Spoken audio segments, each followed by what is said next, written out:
우리 찬송 한 장 하시겠습니다. 413장.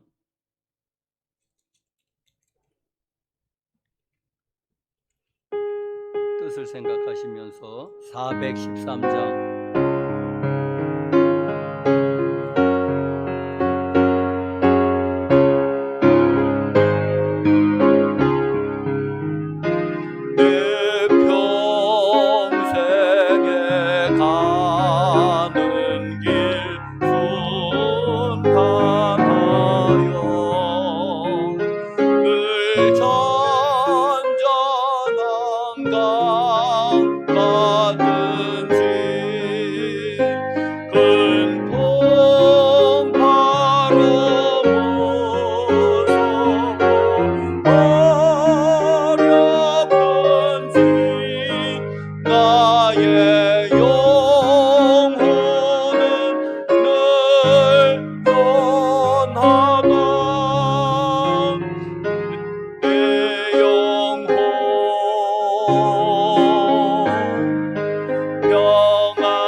주악에 맞춰 다 같이 묵도 드리시겠습니다.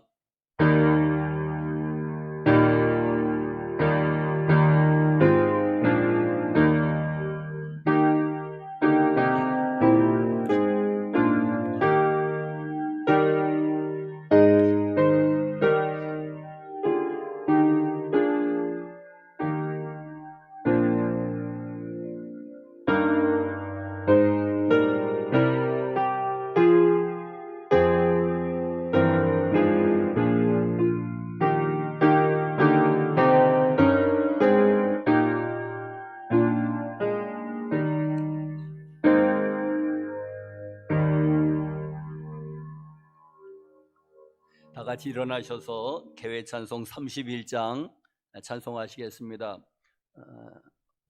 방송 예배 드리시는 분도 다 같이 일어나십시오.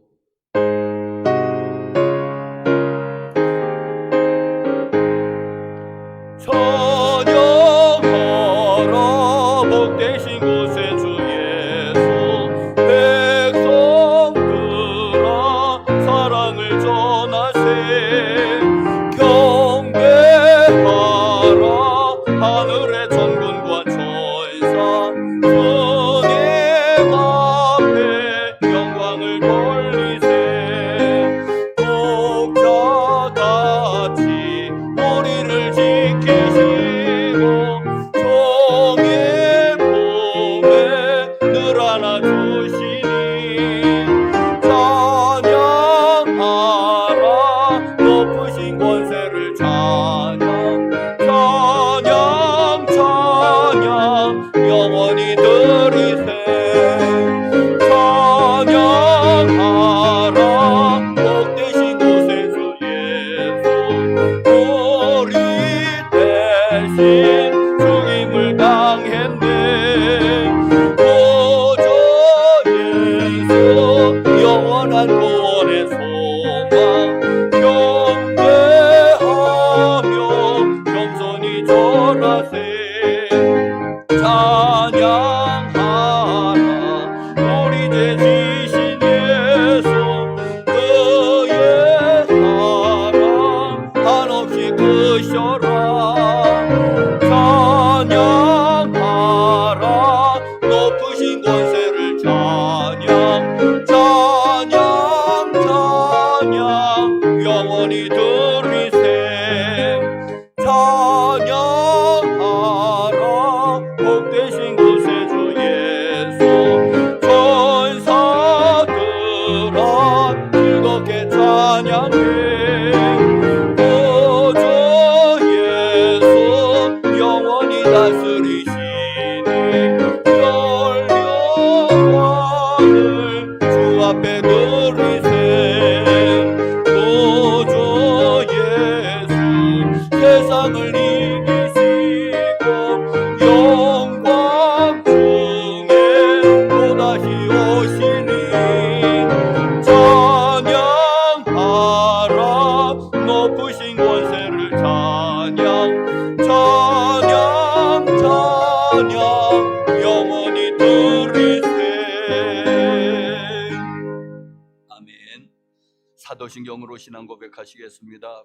전능하사 천지를 만드신 하나님 아버지를 내가 믿사오며 그 외아들 우리 주 예수 그리스도를 믿사오니 이는 성령으로 잉태하사 동정녀 마리아에게 나시고 본디오 빌라도에게 고난을 받으사 십자가에 못 박혀 죽으시고 장사한 지 사흘 만에 죽은 자 가운데서 다시 살아나시며 하늘에 오르사 전능하신 하나님 우편에 앉아 계시다가 셔리로서 산 자와 죽은 자를 심판하러 오시리라. 성령을 믿사오며 거룩한 공예와 성도가 서로 교통하는 것과 죄를 사하여 주시는 것과 몸이 다시 사는 것과 영원히 사는 것을 믿사옵나이다. 아멘. 교독문 12번을 교독하시겠습니다.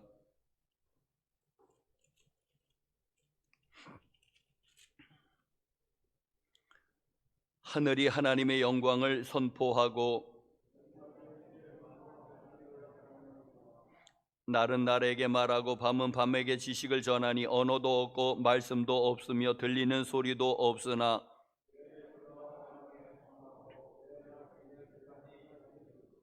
여호와의 율법은 완전하여 영혼을 소송시키며 여호와의 교훈은 정직하여 마음을 기쁘게 하고 여호와를 경외하는 도는 정결하여 영원까지 이르고 금 곧 많은 순금보다 더 사모할 것이며 꿀과 송이꿀보다 더 달도다. 아멘.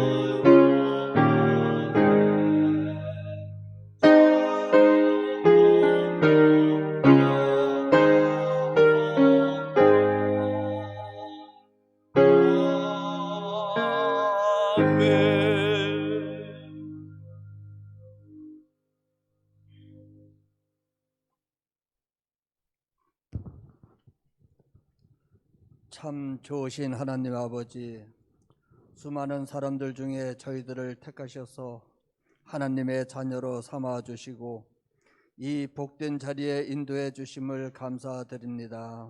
아멘. 수고하고 무거운 짐진 자들아, 다 내게로 오라. 내가 너희를 쉬게 하리라. 약속하신 주님, 오늘 우리 인생의 모든 짐을 주님께 맡기게 하옵소서. 모든 수고와 염려를 다 주님 앞에 내려놓게 하시고 영원한 생명을 얻게 하옵소서. 아멘. 목마른 자들아 물로 나오라. 값없이 와서 포도주와 젖을 사라 하셨으니 주님 안에서 목마르지 아니하는 생명수 샘물로 저희 심령을 새롭게 하여 주옵소서. 아멘. 이 시간 풍성한 생명의 꼴을 먹게 하시고 세상의 그 어떤 것과도 바꿀 수 없는 주님을 꼭 발견하게 하옵소서. 영적 기근의 시대를 살아가는 저희들에게 풍성한 은혜의 삶을 살아갈 수 있도록 하여 주시고 구별된 삶을 살게 하여 주시옵소서. 아멘. 코로나로 인하여 열심히 식어진 저희의 심령에 성령의 충만을 허락하여 주옵소서. 아멘. 육신의 문제와 질병으로 고통받는 자들의 문제가 해결되며 가정과 사업과 생활에 뒤엉켜 있는 모든 문제들이 해결되는 축복의 시간이 되게 하여 주옵소서. 아멘. 이 시간 일신상의 문제로 인하여 주님이 베풀어 주신 은혜의 자리에 참석하지 못한 성도들도 있습니다. 육신적인 문제에 얽매여 복되고 은혜로운 자리에 참석하고 싶어도 부득불 참석하지 못한 성도들도 있습니다. 어디에서 무엇을 하든지 이곳에서 역사하시는 주의 성령께서 저들 심령 속에서 역사하여 주셔서 동일한 은혜를 받게 하시고 위로하여 주시옵소서. 이 시간 단위에 세우신 목사님께 주님의 강하신 오른팔로 붙드시사 심령을 쪼개는 말씀을 전하게 하시고 은혜를 사모하는 저희 모두가 주님의 임재하심을 체험하는 놀라운 시간이 되게 하여 주시옵소서. 이 시간 드리는 예배를 기뻐 받아주심을 믿고 예수 그리스도의 이름으로 기도드리옵나이다. 아멘.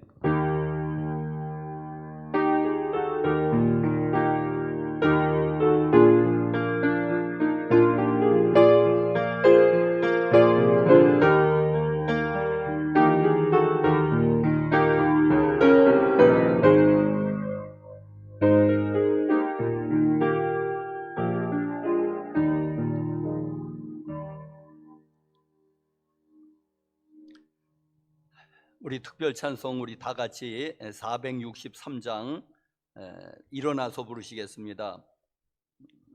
독창만 허용이 되는데 독창하실 분은 신청하시면은 독창으로 하실 수 있습니다.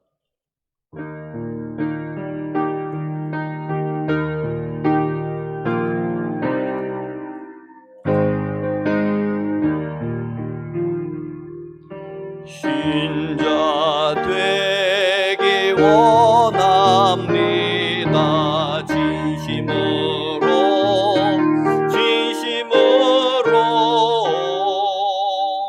신자 되기 원합니다. 진심으로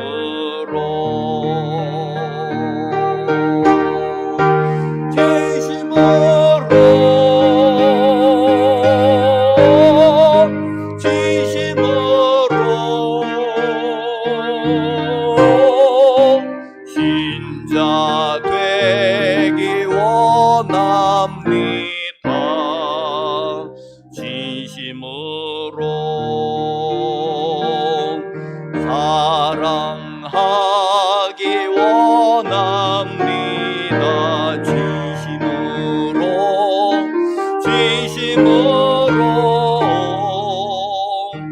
사랑하기 원합니다. 진심으로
진심으로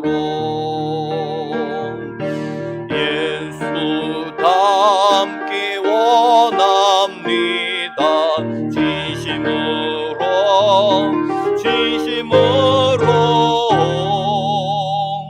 예수 닮기 원합니다. 진심으로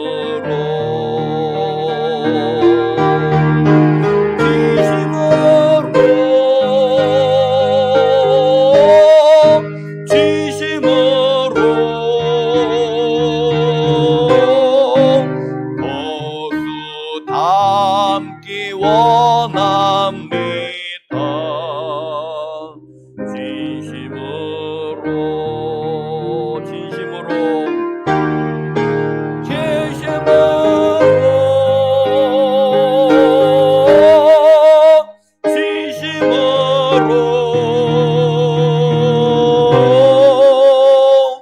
예수 닮기 원합니다. 진심으로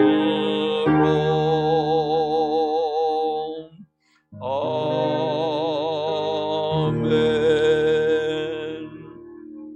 하나님이 우리에게 주시는 말씀 마태복음 1장 23절, 마태복음 28장 20절,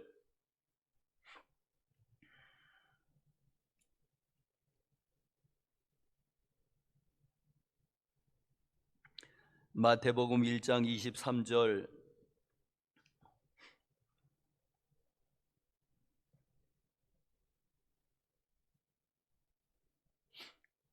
우리 한 목소리로 우리 합독하시겠습니다. 시작.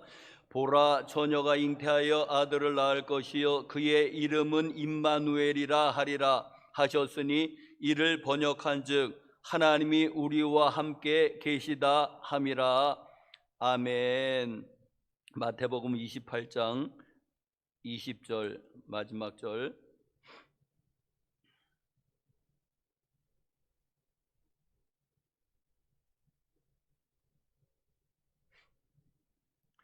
우리 찾으셨으면 한 목소리로 시작. 내가 너희에게 분부한 모든 것을 가르쳐 지키게 하라. 볼지어다 내가 세상 끝날까지 너희와 항상 함께 있으리라 하시니라. 아멘.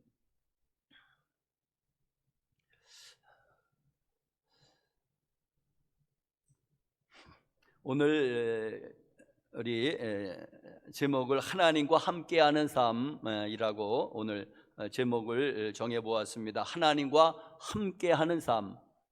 오늘 마태복음 1장 23절에서도 임마누엘 번역한즉 하나님이 우리와 함께 계시다. 또 돌려 말하면 우리와 함께 계시는 하나님. 또 이 마태복음 마지막 절 볼지어다 세상 끝날까지 내가 너희와 항상 함께 있으리라. 마태복음은 시작부터 끝날까지 하나님이 함께 하심을 알려주고 있습니다. 하나님이 우리와 함께 하시는구나. 우리와 함께 계시는 하나님. 자, 여러분 한 주간 동안 안녕하셨습니까? 또 방송으로 같이 예배드리시는 여러분들 보이지 않지만 사랑하고 축복합니다. 한 주간 동안 평안하셨습니까? 미국의 유명한 그런 방송국, CBS 방송국에 이제는 그 앵커라고 그러죠. 아나운서 중에서도 그래도 높은 그런 앵커 한 사람이 이제 인도의 그 마더라고 알려지는 이제 마더 테레사 수녀가 살아 있을 때에 이제는 인터뷰를 하러 갔습니다. 그분이 1997년인가 이제 돌아가셨는데 이제 그 전이지요. 이제 인터뷰를 하러 갔습니다.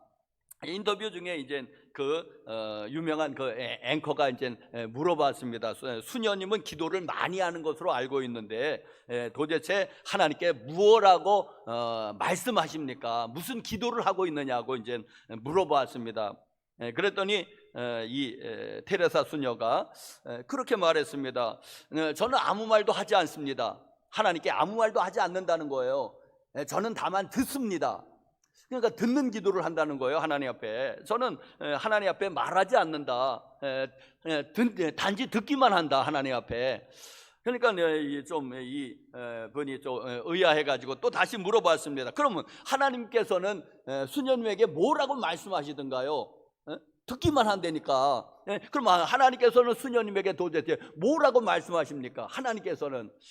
그러니까 또 이상한 말을 합니다. 하나님도 아무 말씀하시지 않습니다. 하나님도 듣기만 하십니다. 아, 뭐야 그러면은 자기도 듣고 하나님도 듣고 그냥 둘이 그냥 가만히 있는 거예요. 그냥 침묵만 느끼게 하고 있냐.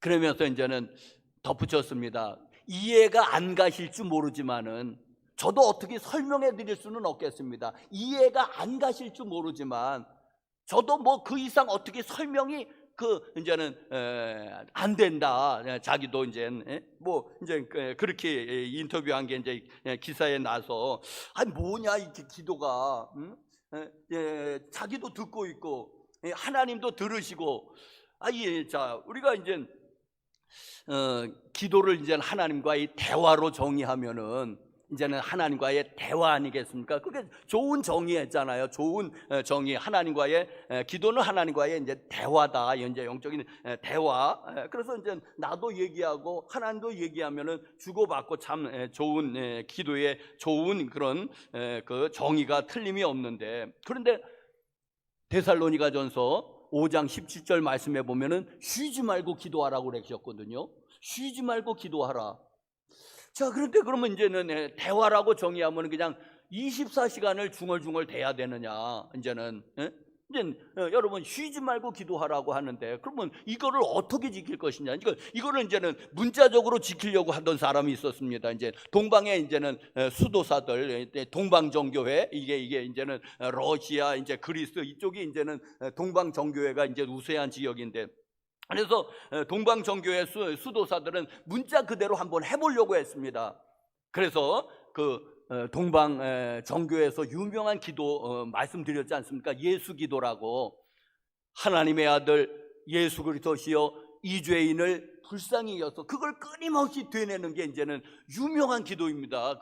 동방 정교회에서 예수 기도라고 하기도 하는. 그러면서 그거를 이제는 끊임없이 이제는 외우는 거예요. 하나님의 아들 예수 그리스도시여 이 죄인을 불쌍히 여기소서. 그리고 한번 해본 거예요. 그거를 그랬더니 한 2만 번을 하면은, 이게 이제는 하루에 이제 한 2만 번을 해야지 이게 24시간이 되는 거예요. 자, 이제 이거를 문자 그대로 이제는 지켜보려고 하는 사람들이 이제 있었고, 그리고 우리나라에서도 한번 이거를 문자적으로 한번 지켜보자 하는 사람이 얘기를 들어봤는데, 이제 혀가 막 그냥 이제는 부르트는 거예요. 입술이 부르트고 혀가 이제 딱딱해지고 이제 그러면서 이제는 뭐냐면 이제는 꿈속에서도 비몽사몽간에 그걸 외우고 있더라는 거예요. 하나님의 아들 예수 그리스도시여 이 죄인을 불쌍히 여기소서. 자, 이제 만약에 이게 이제는 쉬지 말고 기도하라고 하는 것을 이제 문자적으로 받으면은 기도할 사람 몇 사람이나 있습니까? 잠자야 되지 않습니까?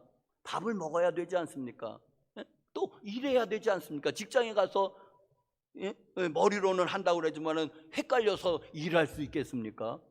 자, 그러니까 이게 이제는 이게 뭐 수도사들은 어떻게 뭐 수도만 하는 사람이니까 혹시 가능할지 몰라도 이게 일반인으로서는 이게 도저히 불가능한 것입니다. 자, 그런데 여러분 기도를 조금 더 포괄적으로 또 정의해 봅시다. 기도를 하나님과의 교제라고 정의해 보십시다. 하나님과의 교제하는 거. 그러면 쉬지 말고 기도할 수 있을 것 같은 거예요. 테레사 수녀처럼 서로 아무 말도 안 하는 것을 기도라고 한다면 하나님과 끊임없이 교제하고 있으니까 그도 기도하고 있는 거예요. 자, 여러분 대화가 그 중에 분명히 포함되지요. 중요한 요소이지요. 그러나 사람도 그렇지만은 24시간 대화할 수 있느냐 하는 것입니다.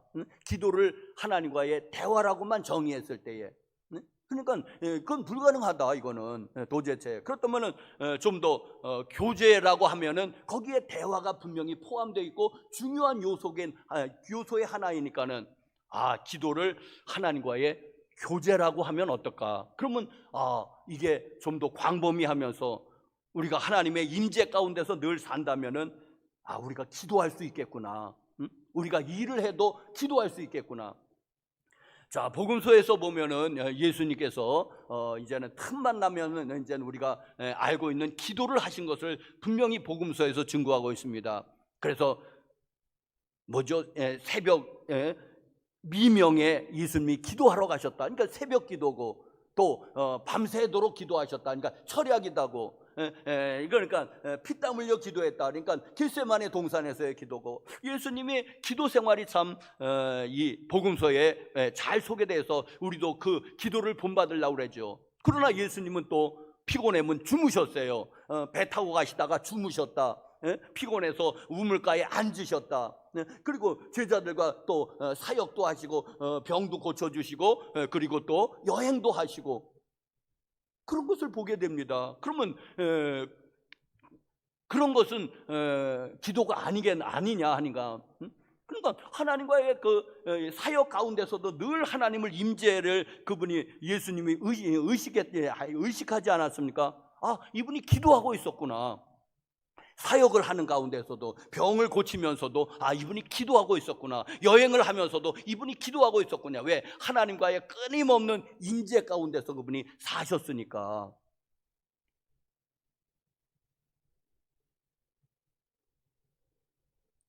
자, 여러분, 쉬지 말고 기도하라고 하는 것은 쉬지 말고 하나님과 이렇게 대화하라는 것보다는 하나님과의 교제 가운데 늘 살아라는 것이 더 저는 합당하다고 봅니다. 왜? 24시간 대화할 수는 도저히 없는 거니까. 자, 여러분, 그러면은 우리 하나님의 하나님과의 이 교제 가운데서 이제 말하면 이제 임재 가운데서는 살 수 있지 않겠습니까? 우리가 직장에서 일한다도 거기도 하나님의 임재가 있으면은, 우리가 예배 드리는 것뿐만 아니라 가정에서도 하나님의 임재를 느낄 수 있다면, 길을 가다가도 여행을 하다가도 하나님의 임재를 우리가 느낄 수 있다면 하나님께 기도하고 있는 거 아닐까? 자, 여러분, 지난 주에 그 설교가 여러분 기억나십니까? 이제 탕자의 비유를 말씀드렸지 않습니까? 여러분, 은혜 받으셨습니까? 이제 탕자의 비유를 말씀드리면서 거기에 두 명의 탕자가 있다 말씀드렸습니다. 작은 아들이 탕자인 것은 그 본인도 인정했고, 그것을 그 설교한 당시에 그 유대인 예수님의 설교를 듣는 그 무리들도 인정하고, 오늘 우리도 인정하고, 어느 문화권에서나 이 이야기가 되면은 저런 호로 자식, 그러니까 어느 문화권에서나 이 작은 아들은 탕자인 거예요. 자, 여러분, 자, 그런데 이 탕자는, 이 작은 아들은 이제는 이 비유를 우리가 잠시 되새겨 보면은 아버지보다는 이 아버지의 유산에 더 관심이 많은 것 같습니다. 그렇게 비춰지지 않습니까? 살아생전에 유산을 물려달라는 자세하며 유산을 할 수 없이 처음에는 만류했을 거예요. 그런데 하도 졸라대니까는 자식 이기는 부모 없다고 이제 막 할 수 없이 이제 물려줬는데 홀랑 팔아가지고 도시로 내빼는 거 보면은, 이는 아버지와의 관계에 보다는 이 유산이 더 이제는 관심이 많고 하는 것을, 그의 그 삶의 자세를 볼 수가 있습니다. 자, 여러분, 우리는 아니죠. 자, 그런데 이것이 누구냐 하니까는 이것이 이제 기복신앙입니다. 이게 번영신학이라고도 할 수 있죠. 우리도 작은 아들일 수 있겠다고 봐야지 은혜가 되는 거지. 나는 작은 아들이 아니야, 하면은 이제는 이 이야기는 이제 남의 얘기가 되는 거죠. 딴 사람의 얘기가 되는 거죠. 그런데 나도 하나님께 늘 복을 달라고 그러지 않나 하면은 나도 작은 아들일 수 있겠다. 여러분, 자, 큰 아들도 탕자인데 다만 겉으로 드러나지 않을 뿐이지요. 큰 아들도 역시 그는 가출을 안 했을 뿐이고, 겉으로는 아주 모범적인 아들이고, 본인도 자기가 좋은 아들이라고 착각했고, 그리고 당시 유대인들도 그는 참 겉으로 보기엔 참 좋은 아들이니까. 자, 그런데 여러분, 그도 역시 예수님이 말씀하시는 것은 그도 탕자라고 하는 거 아니겠습니까?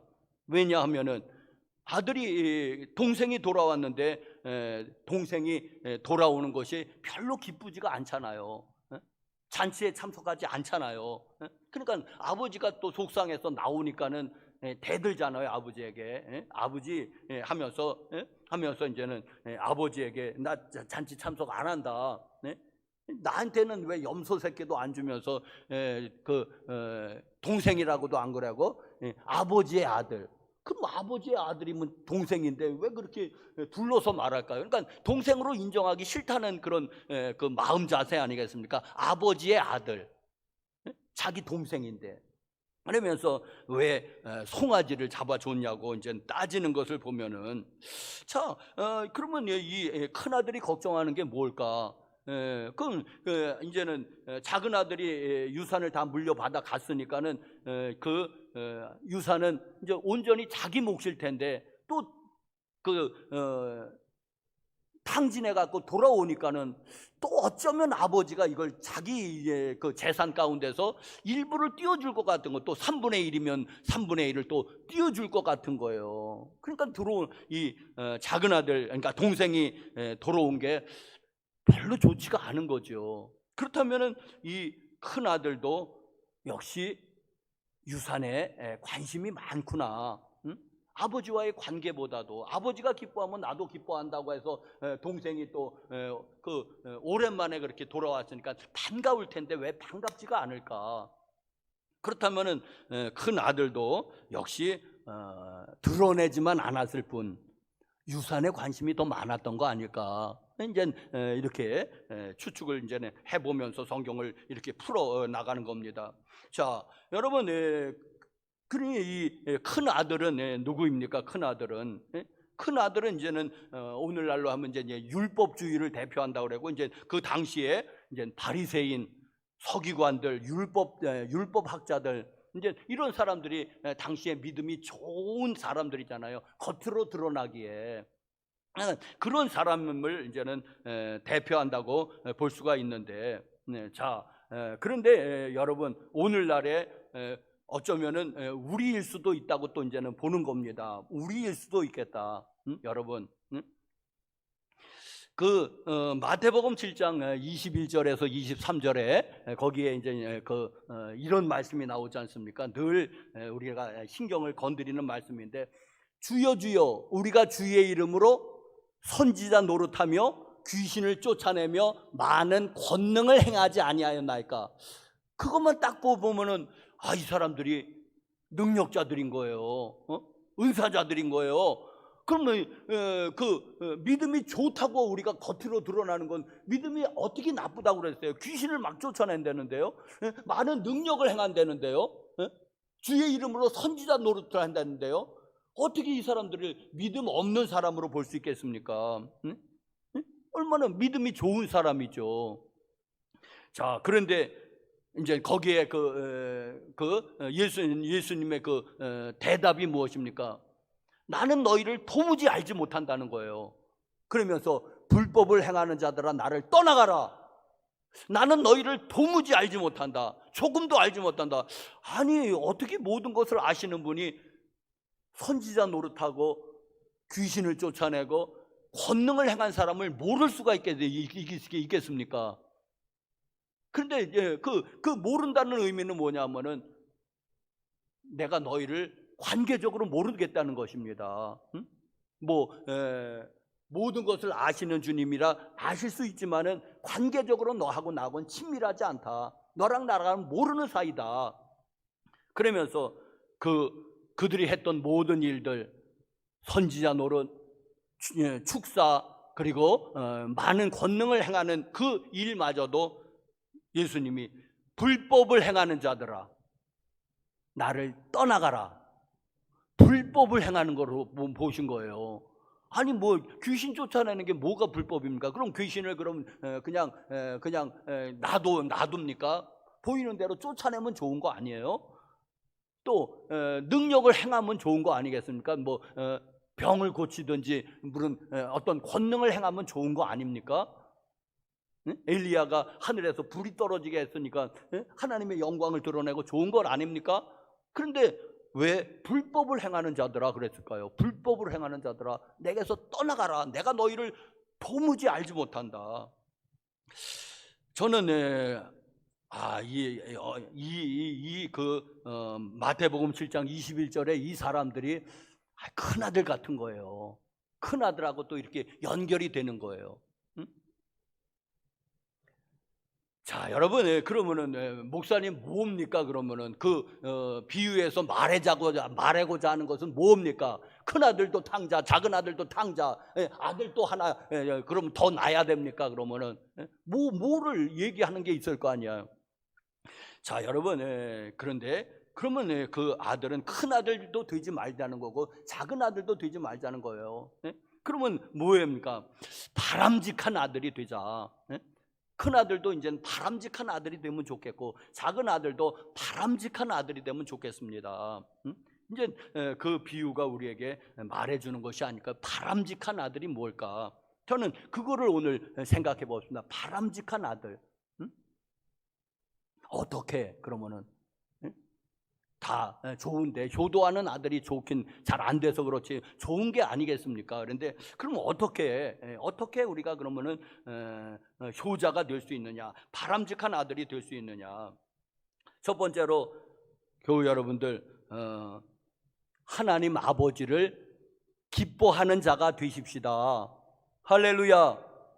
하나님 아버지를 그분을 기뻐하시는 자가 되자는 거예요. 작은 아들이 탕자가 되는 이유도 아버지보다는 유산에 더 눈독을 들이고 관심이 있으니까는 이 관계가 깨지는 거 아니겠습니까? 큰 아들도 그 집에는 붙어 있지만은 그리고 순종적이긴 하지만은 그도 결국 관심인 거 자세히 그 탕자의 비유를 들여다보면 역시 그분 그 큰 아들도 유산에 관심이 있는 것이 아닐까 하는 것을 알 수가 있는데 그렇다면은 그래서 큰 아들도 결국엔 아버지하고 이제는 불화가 되는 거 아니겠습니까? 기분 나쁜 거죠. 자, 여러분, 그러니까 이제 아버지의 유산에만 더 관심이 있으면은 누구라도 탕자가 될 수 있겠구나. 아버지 그 자신 자신보다는 유산에만 우리가 너무 관심을 가지면 너도 나도 다 탕자가 될 수 있겠구나. 여러분, 여러분 그것이 아니겠습니까, 여러분? 그 유산이라는 게 이제 우리가 축복이라는 더 잘 쓰는 단어로 이제는 바꾸어 보면은 하나님의 축복에만 관심이 있으면 그게 물질의 축복이 되었던 건강의 축복이 되었던 사업의 축복이 되었던 무슨 권세의 축복이 되었던 출세가 되었던 어떤 우리가 그 가시적인 어떤 그 축복에 관심이 있으면은 그분을 잃어버리고 그러면 우리도 작은 아들이고 큰 아들일 수 있겠다. 그러면 그 작은 아들 큰 아들은 다 탕자 아니겠습니까? 자, 여러분, 우리는 어떻습니까? 우리는 여기서 작은 아들입니까? 큰 아들입니까? 아니면 큰 아들도 아니고 작은 아들도 아니고 그리고 정말 바람직한 아들입니까? 바람직한 딸입니까, 여러분? 그렇다면은 이제 우리는 그 유산보다는 유산이야 뭐 자연이 오는 거 아니겠습니까? 이제 우리가 살아생전에 부모님 돌아가시면 자연이 오는 것이고, 자, 어느 목사님이 이제는 쓴 글을 보았는데 이제 시집간 딸이 이제는 외손주를 낳았어요. 이제는 낳았는데 이제는 뭐 이제는 어떤 사정이 있어가지고 이제 아무도 이제는 봐줄 사람이 없어서 이제는 하루를 그 이제 외손주를 이렇게 이제는 이렇게 돌보게 됐어요. 목사님이. 그래서 이제는 아이 보는 게 얼마나 힘듭니까? 나가서 일하는 게 차라리 낫지. 어렵잖아요. 힘들잖아요. 그래서 갖고 이제는 또 피곤하고 그래서 이제 잠시 누워 있다가 그냥 잠이 들어버렸어요. 잠이 들어서 이제는 깜빡 잠이 들었는데 자꾸만 뭘 이렇게 비벼요. 이 볼따구를 비벼요. 누가 자꾸만 와서 비비는 거예요. 뭔가 하고 이렇게 눈을 떠보니까는 그 외손주가 기어와서 볼따귀를 비비는 거예요. 그리고 안 깨니까 히히 웃고서 그냥 또 기어가는 거예요. 그러면서 이제 장난감 갖고 노는 거예요. 이제 또 놀다가 보면 이렇게 보면은 할아버지가 자고 있거든요. 또 기어와서 비비는 거예요. 여기를 막 비비는 거예요. 가만히 어떻게 하나 보고 가만히 있어 봤다고 그럽니다. 예? 여기 떼고 하니까 또 히히 하고 가서 노는 거예요. 그냥 있는 거 확인하는 거예요. 그냥. 그리고 와서 불따귀를 비비는 거. 아이 그렇게 네다섯 번 반복을 하는데, 이야 그냥 뿅 간 거예요. 뿅 간 거예요. 그냥 너무 이뻐가지고, 이야 순하기도 해서 그런 건지는 모르지만은 너무 이쁜 거 너무 이쁘면 그러면서 그 쓰기를, 아이 내가 얘를 위해선 죽어도 되겠다는, 모르겠어요. 마음이 바뀌었는지 모르지만 그 당시에는 얼마나 이쁜지, 내가 얘를 위해서 죽어도 되겠다는 생각까지 해봤답니다. 죽어도 되겠다. 그게 예수님 아니겠습니까? 내가 얘를 위해선 죽어도 되겠다. 여러분, 그 아이가 뭐 장난감을 사달란 거예요? 뭐 돈을 달란 거예요? 놀아달라고 그런 거예요? 그냥 존재 자체, 그냥 누워있는 할아버지, 얼마나 피곤해서 누워있을까? 그랬는지 모르지만 와서 뺨따기를 막 부벼대는 거예요, 그냥. 그리고 히히히 하고 저 혼자 가서 노는 거예요. 또 보면 할아버지가 자고 있거든요.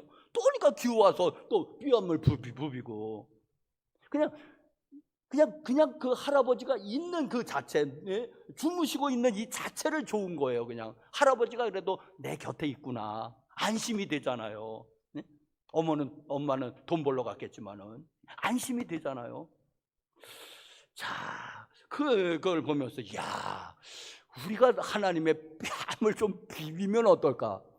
그냥 하나님이 주시는 축복, 무슨 선물, 무슨 뭐 은사, 뭐 이런 거는 다 접어두고라도 우리가 하나님 자신을 좋아하면 어떨까? 이 꼬마처럼.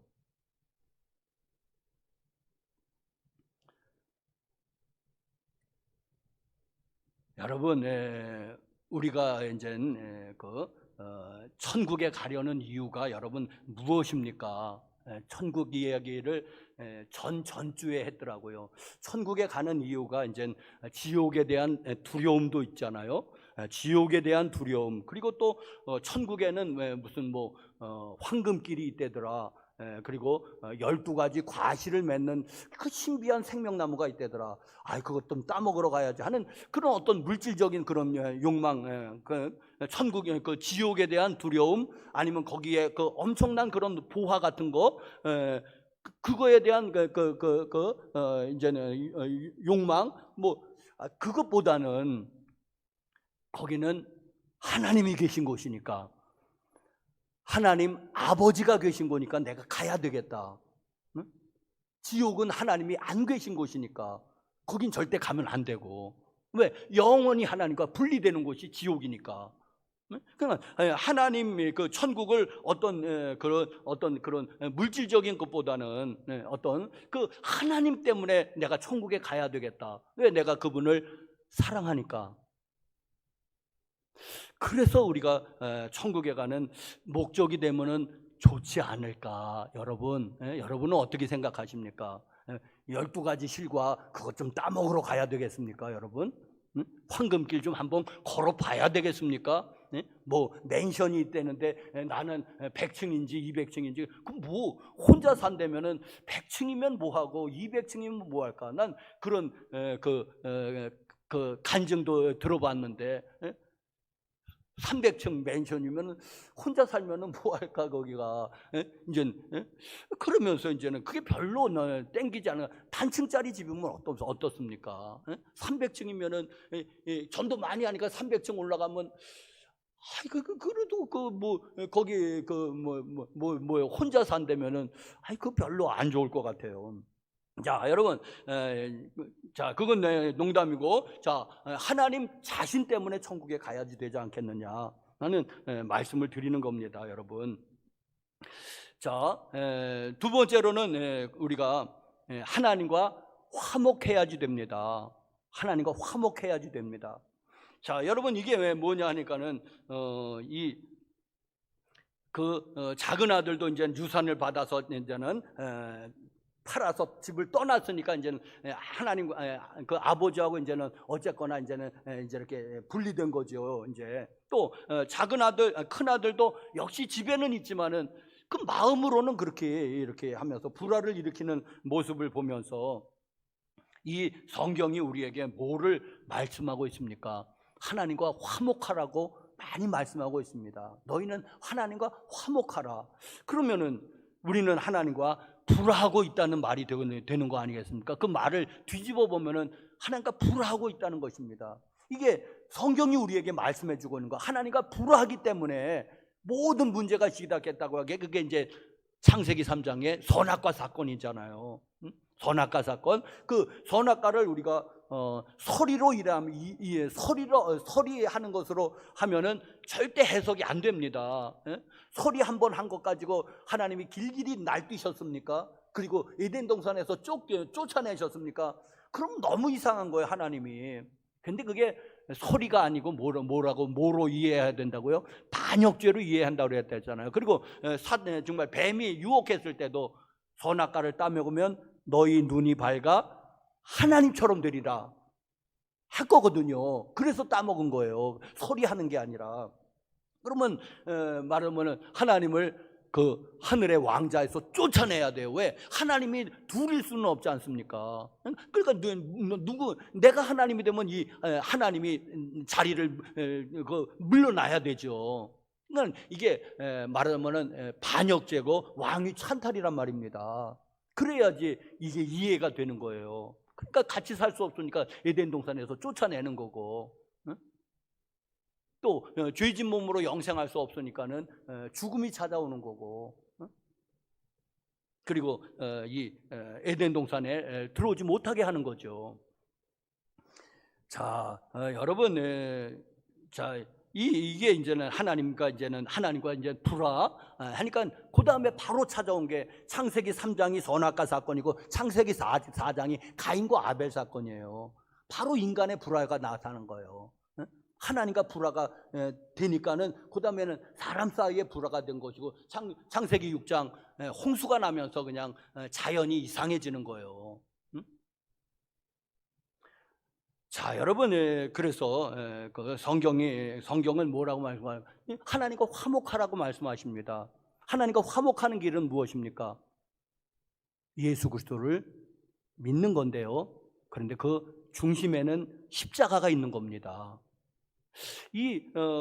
여러분, 이 기독교도 다 같은 기독교가 아는 게 뭐냐면 어떤 기독교는 십자가를 안 가리켜요. 그들이 가리키는 예수님을 가르쳐요. 예수님을 따르자고 그래요. 그런데 그들이 가르치는 예수님은 뭐냐면은 십자가를 달리신 예수가 아니고 인류의 스승 되시는 예수님을 가르치는 거예요. 그는 우리의 스승이셨다. 위대한 교사였다. 4대 성인이었다. 그분은 우리의 모범이시다. 우리가 예수님을 믿는 것은 그분을 따라가자는 거예요. 그럴듯하잖아요. 예수님의 모범을 따르자고. 그런데 그거 아니거든요. 그것도 일부. 그냥 우리의 핵심은 예수님을 믿는 것은 뭐냐면은 예수 그리스도의 그 십자가의 대속의 공로를 믿는 것입니다. 할렐루야. 예수 그리스도의 십자가의 대속의 공로를 믿는 거예요. 어떻게 되는 거예요? 그러면 우리가 죄 용서함을 받는 것입니다. 이것이 우리 신앙의 핵심에 십자가가 놓여 있는 이유예요. 여러분, 그러면 그 전제는 원죄나 자범죄든 유전죄든 우리가 죄인이라는 것이고, 이 죄를 해결할 길이 없다는 것, 행위로는. 그러면 예수님의 그 죽음으로밖에 이 죄의 값을 치를 수밖에 없다는 거예요. 그래서 우리가 예수님을 믿는다고 하는 것은 예수님이 날 위해서 십자가에서 대신 죽었다고 하는 것을 믿는 것입니다. 그러면 그분은 하나님의 아들이셔야지 되고, 그리고 부활하셔야지 되고. 여러분, 예수님이 우리의 인류의 스승 되신다? 그거 아니에요. 인류의 스승은 공자님도 스승이지 뭐 우리보다 훨씬 허문 낫지요. 뭐 그분이 예? 예? 석가모니도 우리보다 허문 낫잖아요. 우리의 스승되잖아요. 소크라테스도 마찬가지고 우리하고는 감히 비교가 안 되잖아 이분들이. 그런데 우리의 구세주입니까? 아니죠. 소크라테스가 우리의 구세주입니까? 테스 형, 예? 테스 형, 예? 무슨 예? 우리의 구세주는 아니잖아요. 예수님만이 우리의 죄를 대속하셔서 십자가에 달려 돌아가셨고, 그리고 사흘 만에 살아나셨고 승천하셨고 다시 오실 예수님이십니다. 여러분, 우리가 예수님을 믿는다고 하는 것은 바로 예수 그리스도의 그거를 믿는 것입니다. 그 우리의 믿음의 핵심에는 예수님이 있는데 예수님의 십자가가 있는 거예요. 그러니까 십자가가 없는 신학은 다 가짜고 사입이고 그렇습니다. 이단이고 그렇습니다, 여러분. 그 아까 그 번영 신학에는 십자가가 없잖아요.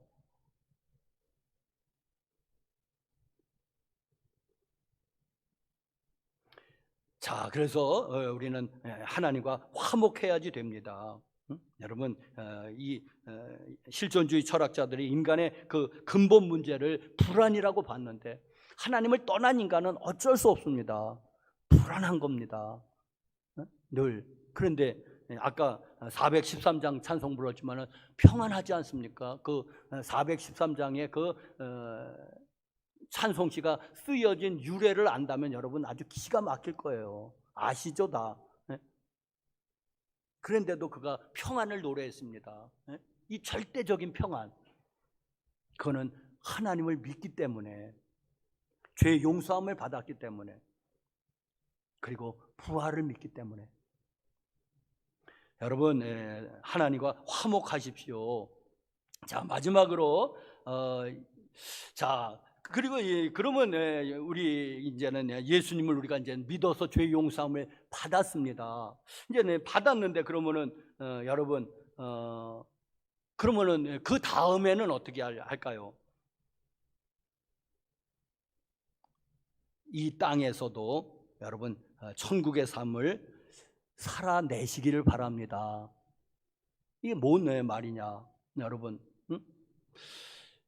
이 이제 하나님께서 함께 하시고 성령을 보내주셨고 우리에게 은사를 주신 것은 이 땅에서도 우리가 능력 있는 삶을 살게 하기 위해서입니다. 이 땅에서도 말하자면 천국의 삶을 살게 하기 위해서입니다. 그 삶을 우리가 살아내는 게 우리의 과제고 숙제라고 할 수 있습니다. 여러분, 자, 우리가 이제 천국을 이제는 전통적으로 이제는 죽으면은 이제는 내 영혼이 가고 이제는 몸이 부활해서 이제는 합체되든지 했던 죽어서 천국을 얘기한다면은 그러면은 좀 신앙생활이 좀 갑갑해지는 거예요. 무슨 말이냐 하니까는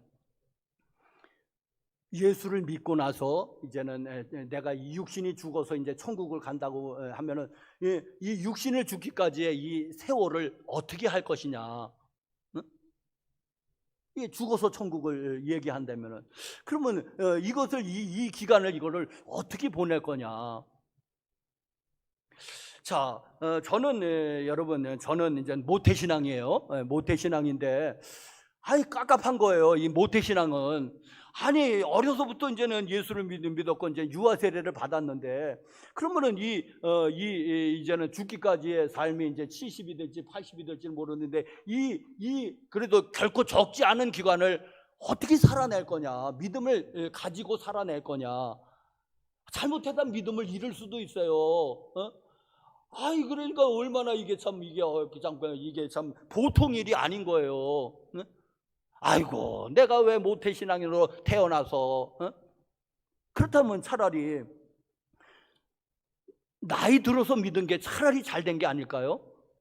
우리 김봉두 권사님 같은 분은 아주 그냥 60 넘어서 믿으셨다니까는 아주 그냥 복을 받은 거예요. 복을 받은 거예요. 그냥 너무 복을 받은 거죠. 그리고 더 복을 받은 사람은 우평강도 아주 그냥 예수 믿고 꽤 했으니까는 그냥 아주 복을 받은 거죠. 왜? 그냥 천국에 바로 갔지 않습니까? 거기 그 어떤 기간이 주어져서 잘못하다가 믿음을 잃어버리면 어쩔 거예요?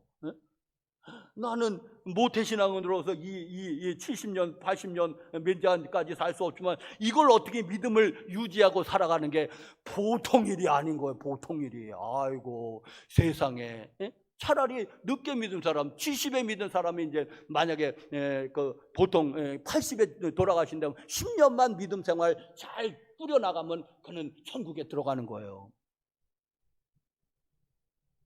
그럼 예수 믿는 게 뭘까요?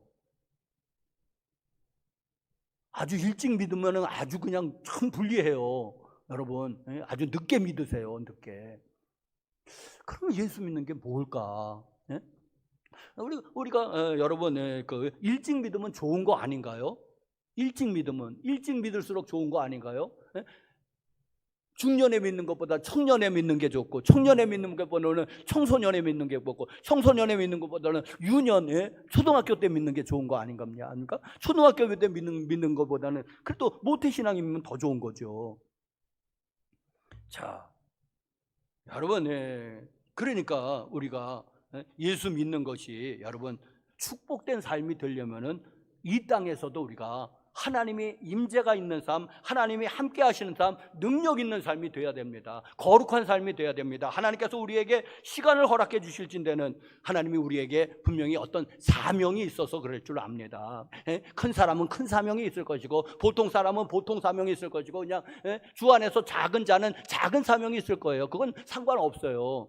여러분, 그런데 그 어떤 그런 주어진 어떤 그 사명, 몫을 감당하고 오라는 것이 아니겠습니까? 하나님께서 우리에게 시간을 허락해 주실진대는.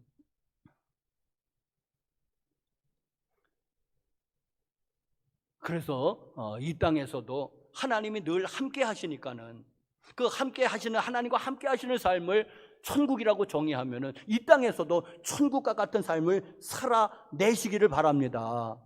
여러분, 뭘 어떻게 하는데요?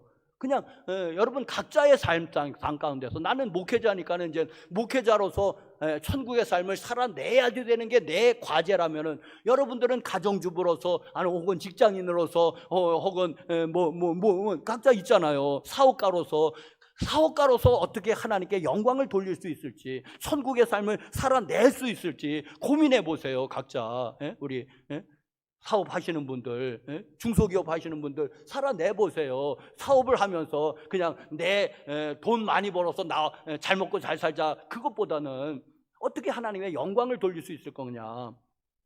사업을 하면서 가정주부는 자녀들을 잘 키워내면 얼마나 영광스럽습니까? 또 직장에 다니신 여러분들, 직장이 그냥 단순히 그냥 그 호구지책이 아니라 목구멍이 포도청이라고 그냥 죽지 못해서 사는 것이면 얼마나 불행합니까? 거기서도 그래도 하나님이 나에게 맡기신 사명이 있지 않을까? 직장에서도. 사랑하는 성도 여러분들이요, 하여튼 그래서 예수 일찍 믿은 것이 그게 더 복된 삶이 되도록 여러분 우리의 아주 최고의 목표가 우평강도가 되면 안 되지 않습니까? 하나님이 우리와 함께하는 삶, 그러니까 이 땅에서도 하나님의 삶을, 천국의 삶을 살아내야 되고, 그리고 예수님 재림하면은 왜 이 땅에서도 천국의 삶을 살았는데 그분이 지옥 갈 수는 없잖아요. 관성의 법칙에 의해서 다 그냥 들림 받는 거죠. 이 땅에서 지옥과 같은 삶을 살았다면은 주님이 다시 오실 때 관성의 법칙에 의해서 어쩌면 지옥 갈 수도 있잖아요. 이 땅에서 지옥과 같은 삶을 산다면은.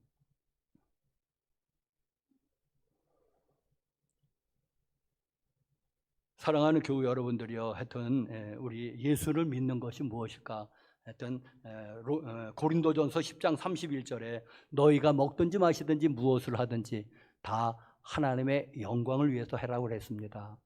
무엇을 하든지, 사업을 하든지, 양육을 하든지 하나님의 영광을 위해서 직장에 다니십시오. 하나님의 영광을 생각해 보십시오. 그러면 거기도 견딜만 하지 않겠습니까?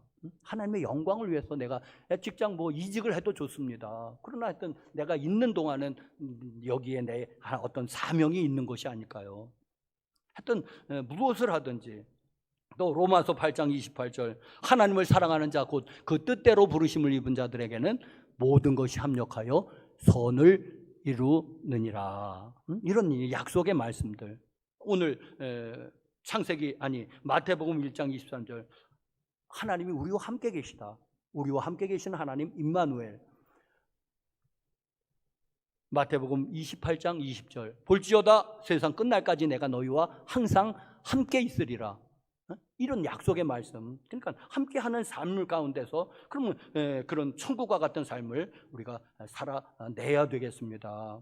그것이 또 어떤 때 고난도 있을 거예요, 분명히. 왜? 이 땅에서는 완전 천국은 아직은 아니니까. 천국과 같은 삶을 힘써야지 되는데 하여튼 그 완전한 그 실체는 예수님 재림 이후에나 이제는 이루어질 것이니까 우린 그걸 믿죠.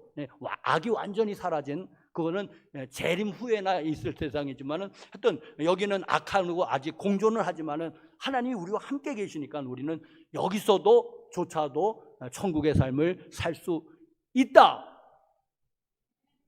그러면 그런 삶을 살아내는 것은 여러분, 저와 여러분들의 과제, 숙제.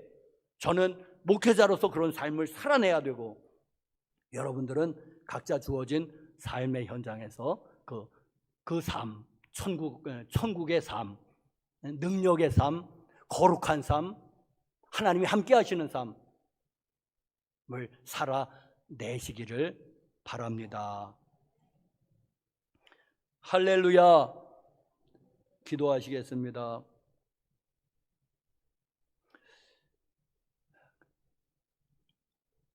거룩하신 하나님 아버지, 많은 사람들 가운데서 우리를 택하여서 먼저 불러주신 은혜와 사랑을 감사합니다. 하나님이 우리와 함께 계신다고 말씀하셨는데 그것이 늘 느껴지도록 하나님의 임재 가운데서 멋진 삶을 살아가게 하옵소서. 능력의 삶을 살아가게 하시고 모두가 부러워하는 그런 삶이 되게 하여 주시옵소서. 또 하나님과 화목하고 평안한 삶을 살게 하시고 또 주신 말씀처럼 하나님을 더 기뻐하는 저희가 되게 하옵소서. 예수님의 이름으로 기도드렸습니다. 아멘. 우리 438장 우리 뜻을 생각하시면서 부르시면서 봉헌하시겠습니다. 438장.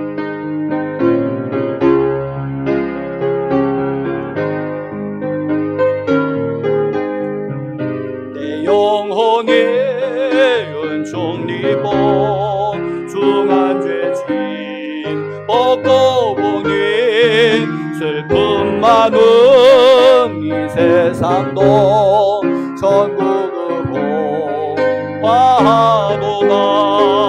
할렐루야 찬양하세.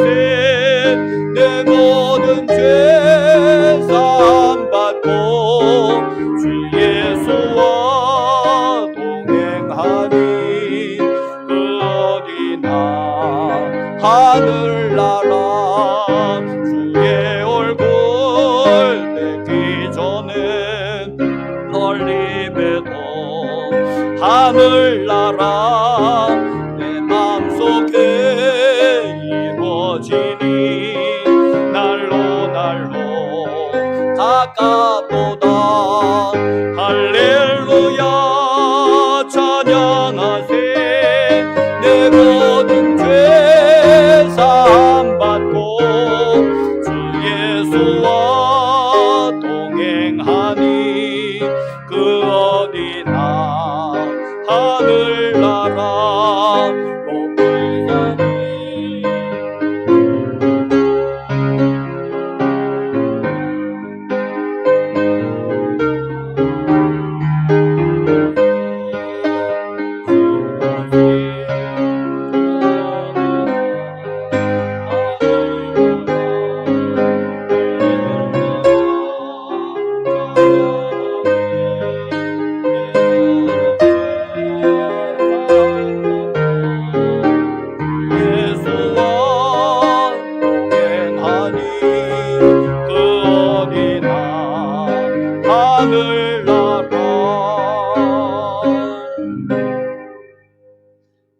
11조 헌금 김비섭 성도님, 감사헌금 한상욱 권사님, 김길린 권사님, 김경애 권사님, 생일 감사헌금 윤병숙 원로사모님, 최옥희 집사님, 이예은 성도님, 유지영 성도님,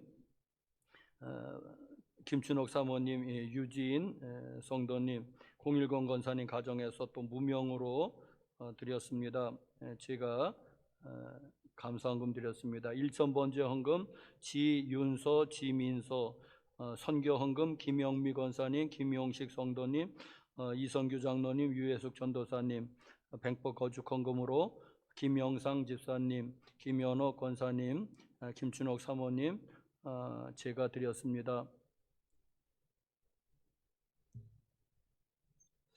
거룩하신 하나님 아버지, 은혜와 사랑을 감사를 드립니다. 많은 사람들, 수많은 사람들 가운데서 저희를 택정하여서 먼저 하나님의 자녀로 불러주신 그 부르심의 은혜를 천번만번 감사를 드립니다. 우리에게 금보다 귀한 믿음이 있어서 감사하고 우리에게 신앙의 자유가 있어서 감사합니다. 하나님, 우리에게 예배드릴 수 있는 성전이 있어서 감사를 드립니다. 하나님, 우리에게 100여 년 전에 복음을 전해주셔서 참 감사합니다. 주여 찬양하고 경배합니다. 영광 받아주시옵소서. 여기 11조 예물로, 감사 예물로, 또 선교 예물 100번 건축헌금, 1,000번째 목적헌금, 주일헌금, 속회헌금 드립니다. 하나님, 이 예물 받아주옵소서. 마음과 정성으로 예배하오니 주님, 우리의 마음도 받아 주시옵소서. 저들에게 간구할 때 주님 들으시고 늘 함께 하시고 응답하시고 하나님의 임재를 어디서나 허락하여 주시옵시며 또 물질의 축복과 또 건강의 축복과 가족 구원의 은혜와 축복을 허락해 주시옵소서. 직장과 생업에 복을 내리워 주시옵소서. 하나님, 코로나 계속되고 있는데 교회는 근처에도 오지 못하게 하시고 또 이 땅에서 또 세계적으로도 코로나가 속히 종식되어서 모든 것이 다 정상으로 제자리로 잡아갈 수 있도록 하나님 역사하여 주시옵소서. 예수님의 이름으로 축복하고 기도합니다. 아멘.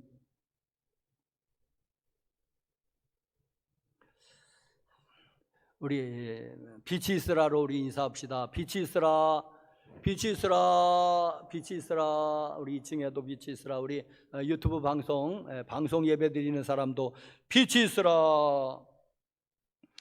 교회 소식, 사순절 기간 특별 새벽 기도에 못하고 있고 저녁 8시에 있는 현장에서 기도하고 있습니다. 여러분 카톡으로 표시를 해주시면 더욱더 감사하겠고, 하여튼 8시에 우리가 다 같이 있는 현장에서 기도하고 있다고 하는 거 기억하시고 또 서로 중보기도 하시고 하면 좋겠습니다. 이번 주 토요일 3월 27일에 양감교회에서 지방 여선교회 있습니다.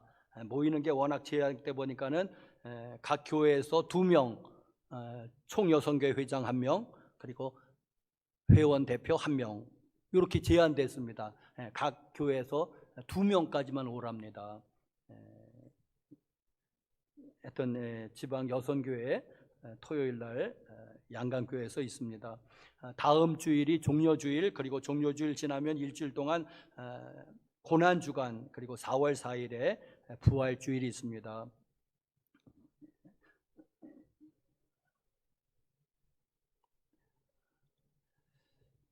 지난 주일날 그 임원회 말씀드린 대로 교회 올해는 좀 방수 공사해야 되겠고 또 그 바닥 일어난 이런 공사들 할 텐데 여러분들 했던 십시일반으로 또 그 공사를 위해서 또 헌금해 주시면은 또 더 감사하겠습니다. 다 같이 일어나셔서 380장 찬송하시고 마치겠습니다.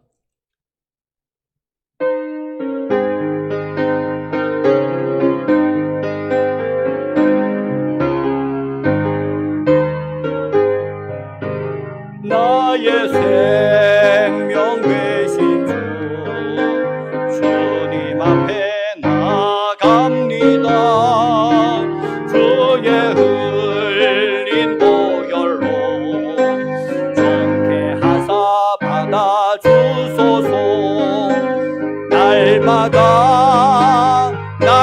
날마다 주를 찬송하겠네. 주의 사랑 줄로서 나를 굳게 잡아 매소서. 괴로운 세상 지낼 때 나를 인도하여 주소서. 주를 믿고 나가면 나의 길을 잃지 않겠네. 날마다 주를 찬송하겠네. 주의 사랑 줄로서 나를 굳게 잡아 매소서. 세상 살아갈 때에 주를 더욱 사랑합니다. 밝고 빛난 천국에 나의 영혼 들어가겠네. 날마다 주를 찬송하겠네. 주의 사랑 줄로서 나를 굳게 잡아 매소서. 아멘. 제가 한번 신유를 위해서 기도하겠습니다. 아픈데 손을 얹어 보십시오. 우리 방송으로 예배 드리시는 분들도 아픈데 한번 믿음으로 손을 얹어 보십시오. 거룩하신 하나님 아버지, 믿는 자에게 표적이 따른다는 말씀 의지하여서 아픈 부위에 손을 얹어 싸우니 하나님 역사하여 주시고 영광은 주님이 받아 주시옵기를 기도합니다. 그가 채찍에 맞음으로 우리가 나음을 입었도다. 우리가 다 양 같아서 각기 제 길로 갔지만은 하나님께서 우리의 무리의 죄악을 그에게 담당시키셨도다 말씀하셨습니다. 또 손을 얹은 즉 나으리라는 말씀도 의지하여 믿음으로 손을 얹어 싸우니 하나님 우리의 그 질병도 고쳐 주시옵소서. 장애도 회복시켜 주시옵소서. 문제도 해결하여 주시옵소서. 나사렛 예수님의 이름으로 명령하노니 각종 암병과 암세포는 묵임받고 떠나갈지어다. 고혈압과 당뇨는 묵임받고 떠나갈지어다. 중풍치매는 묵임받고 떠나갈지어다. 또 여러 가지 뇌경색, 심근경색, 심장병, 나사렛 예수를 묵임받고 떠나갈지어다. 파킨슨도 베체트도 혈액암도 나사렛 예수로 묵임받고 떠나갈지어다. 전립선 문제도 예수님의 이름으로 묵임받고 다 떠나가고 해결될지어다. 나사렛 예수로 또 디스크도 묵임받고 떠나가고 여러 가지 염증들, 관절염, 또 대장염, 비염, 방광염, 나사렛 예수로 몸에 기생하는 염증들 나사렛 예수로 묵임받고 다 떠나갈지어다. 잇몸병도 묵임받고 다 떠나갈지어다. 아버지 하나님, 나사렛 예수로 신경계통의 질병들, 혈관계통의 질병들, 소화기 계통의 질병들 나사렛 예수로 싹 다 묵임받고 다 떠나갈지어다. 눈은 밝아질지어다. 귀는 밝아질지어다. 기력은 온전히 회복될지어다. 이제는 우리 구주 예수 그리스도의 은혜와 하나님 아버지의 사랑과 성령님의 교통하심이 머릿속에 하나님을 경배하고 돌아가는 교우들 심령 위에와 저들의 사랑하는 온 가족 식구들 위에와 저들의 삶의 터전 위에와 이 나라 이 민족 위에 이제로부터 영원토록 함께 하시옵기를 나사렛 예수님의 이름 받들어 축원하옵나이다. 아멘.